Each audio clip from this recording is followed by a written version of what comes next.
திருப்பாவை பாசுரம் 12. கனைத்திலங் கற்றருமை கன்றுக்கு இறங்கி நினைத்து முளை வழியே நின்று பால் சோர நனைத்தில்லம் செயராக்கும் நச்செல்வன் தங்காய் பனி தலைவீழ நின் வாசல் கடைப்பற்றி சினத்தினால் தென்னிலங்கை கோமானைச் செற்ற மனத்துக்கு இனியானைப் பாடவும் நீ வாய் திறவாய் இனித்தான் எழுந்திராய் ஈதென்ன பேருறக்கம் அனைத்தில்லத்தாரும் அறிந்தேலோர் எம்பாவாய். இதில் ராமாவதாரத்தோட பெருமையை சொல்கிறாங்க. அதுக்கு சொல்கிறதுக்கு முன்னாடி என்ன சொல்கிறாங்கன்னா, அதாவது இடையர் குலம் அவங்க வீட்டில் மாடுகள் நிறைய இருக்குன்னு தெரியும். அப்படிப்பட்ட மாடுகள் என்னென்னா, கன்று பசியில் கத்துதான். ஆனால் அது வாய் திறந்து முளையில் பால் குடிப்பதற்கு முன்னால் தானாகவே முளையிலிருந்து பால் சொரியக்கூடிய அளவுக்கு பெருமை மிக்க கறவை மாடுகள் அவங்கள்ட்ட இருக்குது.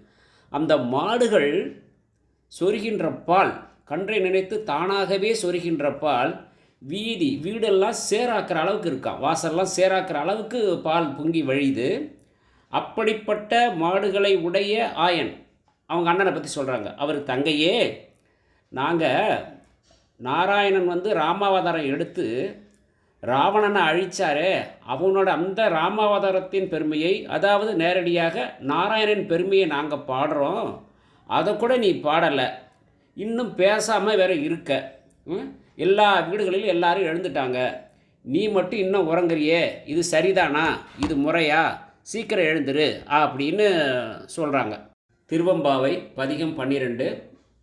ஆர்த்த பிறவி துயர்கட நாம் ஆர்த்தாடும் தீர்த்தன் நற்றில்லை சிற்றம்பலத்தே தீயாடும் கூத்தன் இவ்வானும் கோலயமும் எல்லோமும் காத்தும் படைத்தும் கறந்தும் விளையாடி வார்த்தையும் பேசி வலை சிலம்ப வார்கலைகள் ஆர்ப்பரவம் செய்ய அணி குழல் மேல் வண்டார்ப்ப பூத்திகளும் பொய்கை குடைந்து உடையான் பொற்பாதம் ஏத்தி இருஞ்சுனை நீர் ஆடையலோர் எம்பாவாய்.